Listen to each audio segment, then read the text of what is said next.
하나님의 말씀은 레위기 19장 10절 말씀입니다. 다 같이 레위기 19장 10절 말씀 같이 봉독하겠습니다.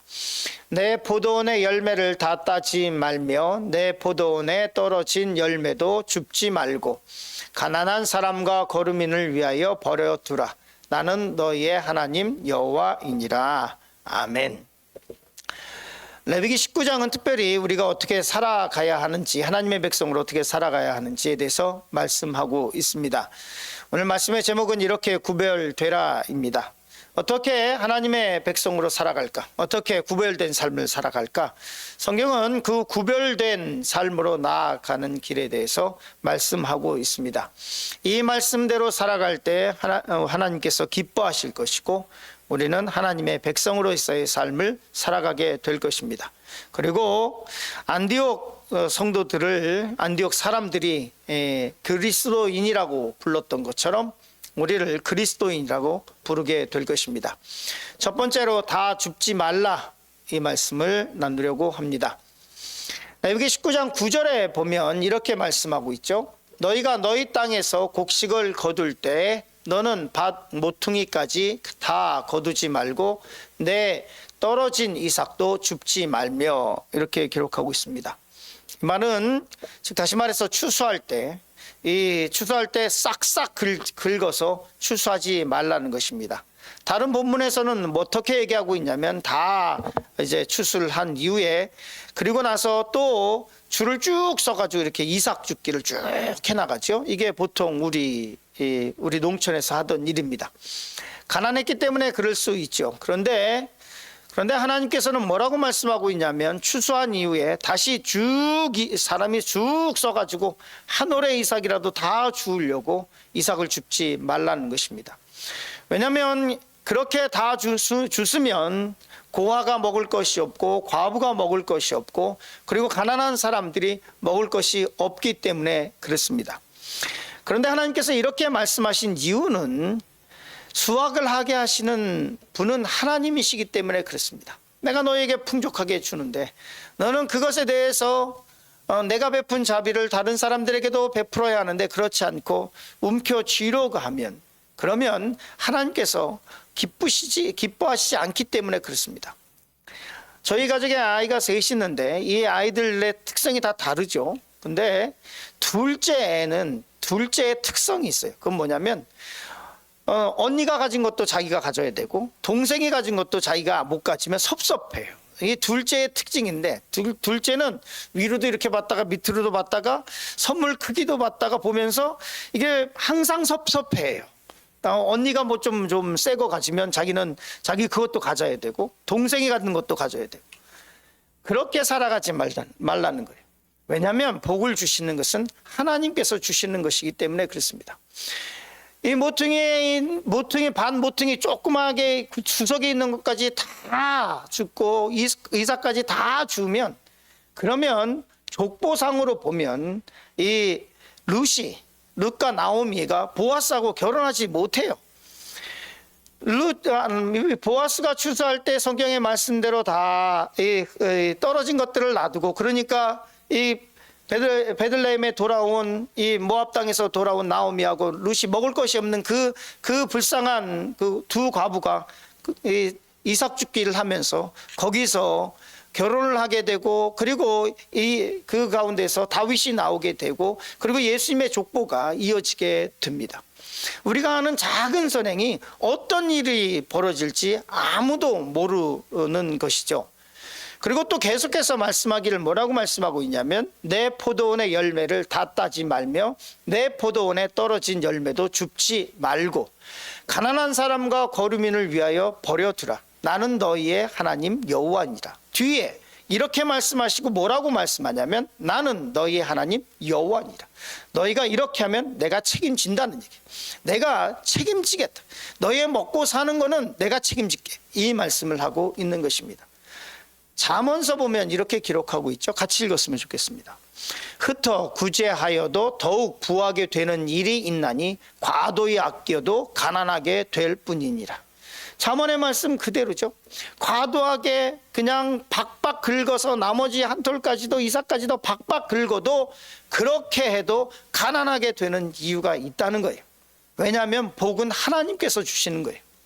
또한 흩어 구제하여도 더욱 부하게 되는 일이 있나니, 구제하고 다른 사람에게 나누고 그렇게 되면 당대에는 살림이 좀 나아지지 않아도 자녀들이 복을 받더라고요. 수많은 경우가 있어요. 이거는 케이스로 나타나요. 정말로 어떤 가정에 보면 어떤 성도님이 정말로 자기도 그렇게 넉넉하지 않은데 그냥 오는 손님들 그냥 조그만 것이라도 먹이고 또 입히려고 노력하고 막 그러다 보면, 가만히 이렇게 보면 그분 당대에 갑자기 뭐 복권이 당첨돼서 뭐 이렇게 되지는 않아도 자녀들이 다 잘 돼요. 자녀들이 다 잘 되고 그 가정에 평안함이 있어요. 그 가정을 보면 돈은 없어도 평안함이 있고 돈은 없어도 사랑이 있어요. 돈이 없어도 그냥 그 가정을 생각하면 안정됐다라고 하는 생각이 들어요. 그런데 어떤 데는 그냥 막 과도해서 이것도 저것도 막 다 막 박박박박 그거 가지고 돈 그러고 살아가는데 딱히 그럼 부자가 됐느냐? 그렇지 않은 경우가 수없이 많다는 거예요. 성경에 기록된 그대로 흩어 구제하여도 더욱 부하게 되는 일이 있나니 과도히 아껴도 가난하게 될 뿐이라. 왜냐하면 우리에게 복을 주시는 분은 하나님이시기 때문에 그래요. 내가 기업을 이루는 것이 아니라 하나님이 이루시기 때문에 그래요. 그래서 잠언 11장 25절에 이렇게 말씀하고 있습니다. 구제를 좋아하는 자는 풍족하여 질 것이요 남을 윤택하게 하는 자는 자기도 윤택하여 지리라. 아멘. 아멘 하시죠? 남을 윤택하게 하는 자는 자기도 윤택하게 될 것이다. 구제를 좋아하는 자는 풍족하게 하여 질 것이다. 구제 열심히 하고 남들 돕고 그렇게 살아보십시오. 저는 항상 기도하는 게 있어요. 제가 또 우리 성도님들이 하나님의 복을 받아서 누리고 나누게, 누릴 줄 알아야 됩니다. 하나님께서 주신 복을 누릴 줄 알아야 돼요. 우리 권사님들과 또 우리 특별히 한국에서 또 홍콩에서 사역할 때 권사님들에게 항상 하는 얘기가 있습니다. 권사님, 좋은 것, 맛있는 것은 지금 드세요. 지금 하세요. 왜냐하면 우리 권사님들이 항상 가난한 시절을 지내서 그런지 그걸 싸가지고 애들 주겠다고 그러고 막 싸가지고 있어요. 아니에요. 지들은 더 좋은 거 먹고 있어요. 지들이 알아서 더 좋은 거 먹고 있어. 그러니까 제가 항상 하는 얘기가, 권사님, 애들은요 지들이 알아서 더 좋은 거 잘 먹고 있어요. 그러니까 지금 드세요. 지금 누릴 줄 알아야 돼요. 하나님께 주신 복을 누릴 줄 알아야 돼요. 그리고 또 뭐 해야 되냐면 나눌 줄 알아야 돼요. 항상 하나님께서 주신 복을 쌓아놓고 있다가 궁색하게 했다가 그리고 하늘나라 가는 것이 아니라 누릴 줄 알고 나눌 줄 알아야 돼요. 구제를 좋아하는 자는 풍족하게 줄 것이고 남을 윤택하게 하는 자는 자기도 윤택하여 진다. 이 말씀을 기억했으면 좋겠습니다.